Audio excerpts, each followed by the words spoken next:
Well, hey everybody. Today's adventures in beekeeping building, since it's still a little bit too cool to be out there anytime I want to be out there or have the time to get with the bees, is to build a telescoping outer cover. You can also call this a lid, an outer cover, whatever you want to call it. The roof, it is the roof of the hive. So this is a fun project. It's pretty simple. I definitely rate this as something a beginner could do, because I consider myself a beginner, even though I've been at it for a minute. But yeah, it's a fun mix of woodworking and metalworking, and I'll take you through the steps on how to build your own telescoping cover. So our first cuts are going to be cut to length, and you cut 2 pieces at 21 inches, and we'll cut 2 pieces at 18 inches. Well, we'll cut them to length and then we'll cut them to width, and that's when we'll get the number of pieces. But this is a 1x8, and for that I really like the arm saw because I can make it all in one go. If I had to use a chop saw, my 10-inch non-sliding miter cannot cut all the way through a 1x8 in one pass. So we will go ahead and make this cut now.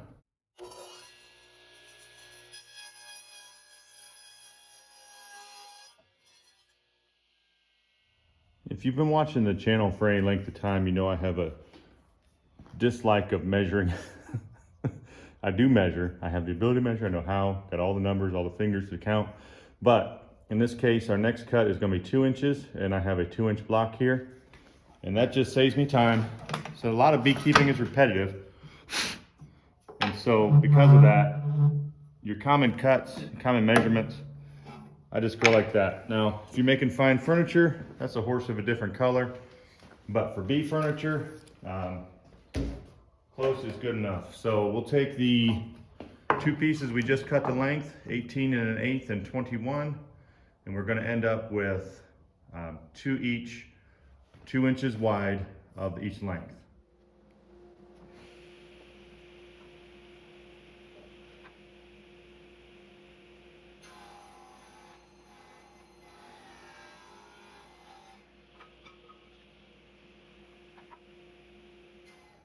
So this is what you end up with. Two of the longer pieces at 2 inches, 2 of your short ends at 2 pieces. And with 2 inches between the fence and the blade, can't recommend push sticks enough.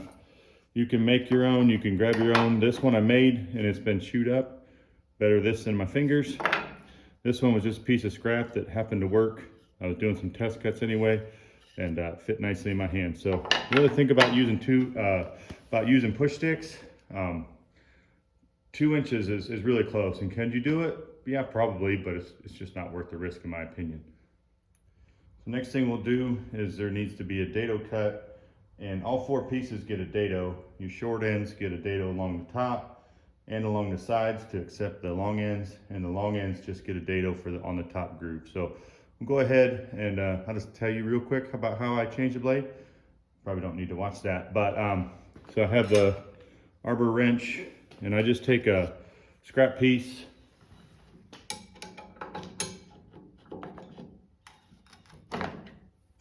get it loose. I do have the machine unplugged.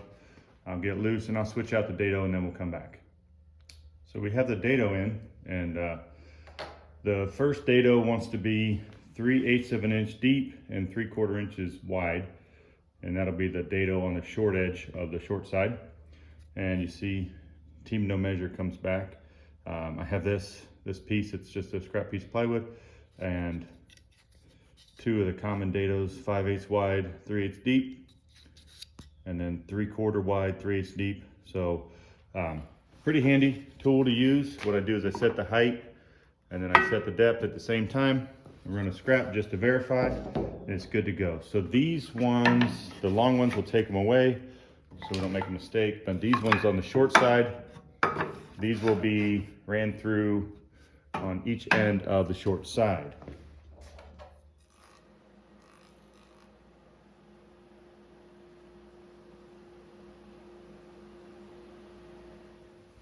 So the next cut you make is also a dado.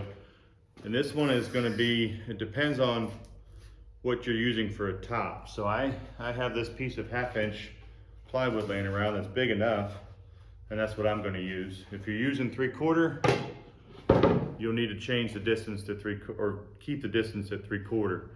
But because I'm using 1/2 inch, I had to change the distance to be the thickness of the material that I'm using for my top. So here, along the long edge, we'll put a groove on each piece along the long edge of the board.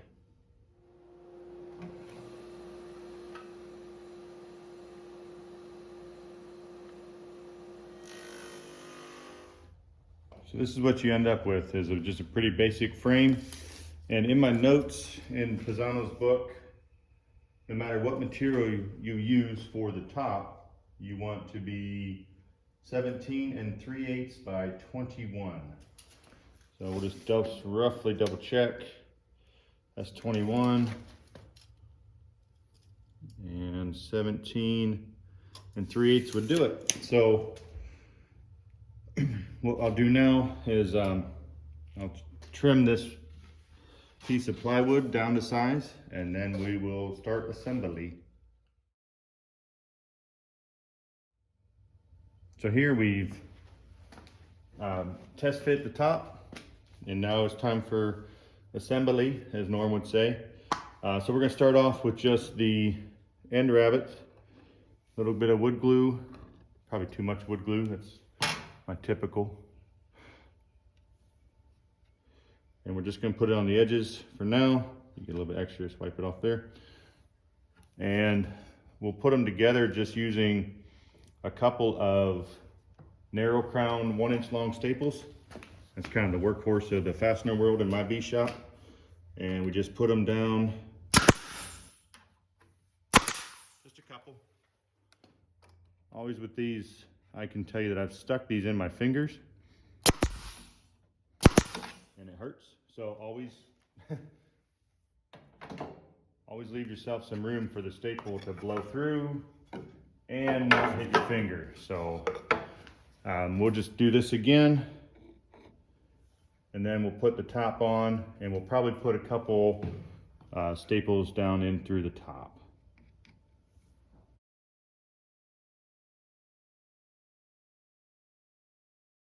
Now we move on to what is probably the most fun part of this project for me, because it's just a little bit of metalworking, not much. But this is a material called trim coil. So if you have had siding work done, or you maybe even gutters, probably a little bit thicker for gutters, but maybe this is it. This is a real thin aluminum, and it comes in rolls of different lengths. I have been buying it by the 50-foot roll. You get a little bit of a price break that way. You can buy it in different lengths. And in the book, Pisano recommends at least 24 by 24. I have a note written to myself that 20.5 by 24 is what I usually do. So real simple there to measure. So we know it's 24 already, so that number's already taken up for us. And so we'll do 20 1/2. And we'll make a mark, and then we'll cut it with the big scissors. Double check. Yeah, close enough. Just remember, this is bee stuff. And close enough is usually good enough. So here, we will try to get a straight line. Sometimes as you get towards using up your roll here, you'll see that dozens of almost straight lines come together and make a pretty skewed line towards the end. So anyway, we'll just do the best we can. It looks good enough. Make a mark. Take the big scissors.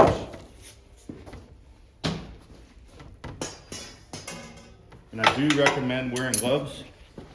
You make your own choices, but my choice is I'm gonna wear gloves when I'm handling metal, especially this thin aluminum. And so we'll cut this, and then we'll move on to the next step. All right, so what we've got here is we've got the brown side down, and I usually just eyeball it. Get pretty close, and you'll end up with about an inch on all edges.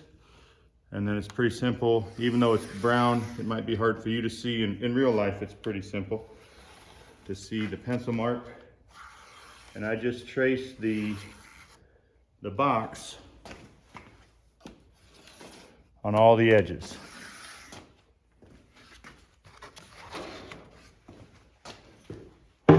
One thing that I found to be helpful after you get your edges traced is just to take a real simple square and mark all the way down your long end. And I'm working in a shadow on brown metal. A little bit harder. But what we're going to use that for is what I'll show you here in a moment.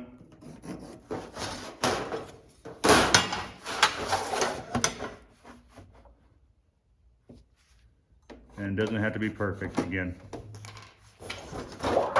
So before we bend anything, we got just a couple more cuts to make. And what I usually do is I cut down my line to the corner, and then I'll cut a triangle out of it. And what that lets us do is when we fold it, then that triangle missing from the corner lets you tuck the edge in. So that's basically what you end up with is your corner that way. If you mess it up, don't worry about it. Still a good usable piece.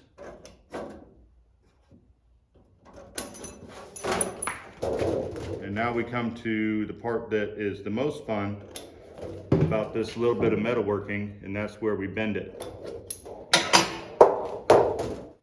So I have a couple different things here that are both the same thing by form, or by function, different forms. This is actually a homemade brake. I think the plans for this are actually in the Pisano's book. But basically you take a couple boards and you cut sharp angles. You run screws through, you put the edge on the edge, and you can bend it that way. But I did pick up this piece on Amazon, and it's a two edge brake. It's just a simple handbrake. It's 24 inches, which was nice. So for this one, it's nice when the metal is brand new, you haven't had any cuts on it. And what we'll do is we'll just go to the line, or as close to it as we can get. And it's good to do this on a hard surface. We'll break the edge. We'll come over to the other one. We'll go to our line again, and it's basically an inch anyway. The line is probably just more for my confidence, but then we'll bend this one in, and we'll go a little bit past 90. And then we'll go to the long edge and put this one in again. Sometimes if you get kind of a raggedy edge, it's a little bit hard. But for what we're doing in the bee world, this is good enough. And bend that edge up. And you may not make it to 90. If you want to make it past 90, just bend the inside corners in. And these will all be okay once you do that. The last edge here. All the way to the edge as we can get it. And try to get to the line if we can. It looks like we might not be able to get the line there. No big deal. Bend the corners down. Past. And then see where that triangle let us do is now we can make that corner, and that will actually lay inside then and let you make a nice tight corner. And over the years, especially like at the Habitat store, I found aluminum nails. Couldn't find them today. You wouldn't believe the job I had trying to find this. This shop's not that big. Wow, does it hide stuff. Okay, now we have our bends made. You come back and you grab your lid.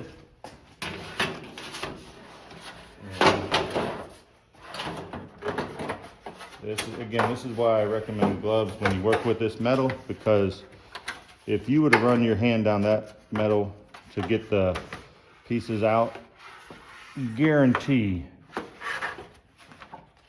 to quote Ace Ventura in the second one, when he's in the battle and the guy spears him, it's in the bone.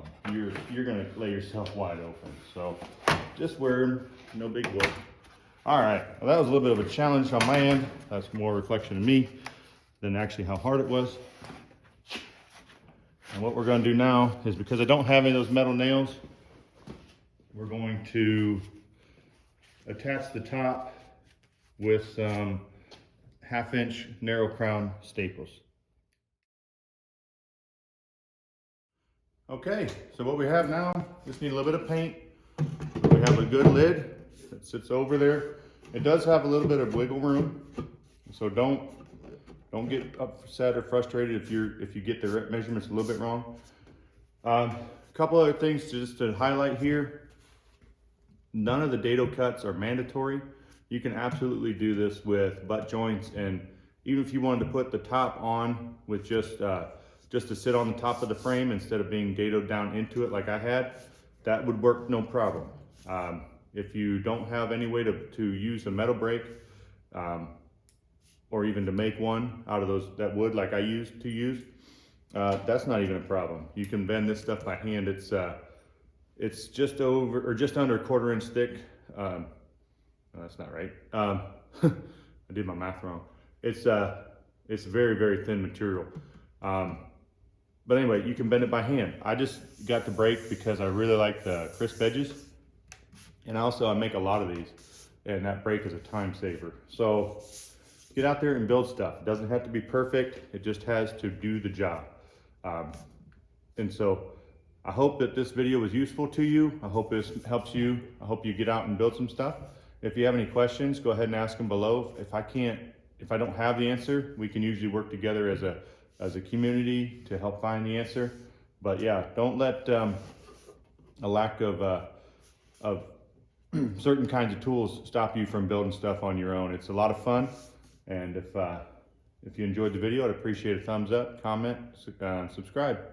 Thanks for watching.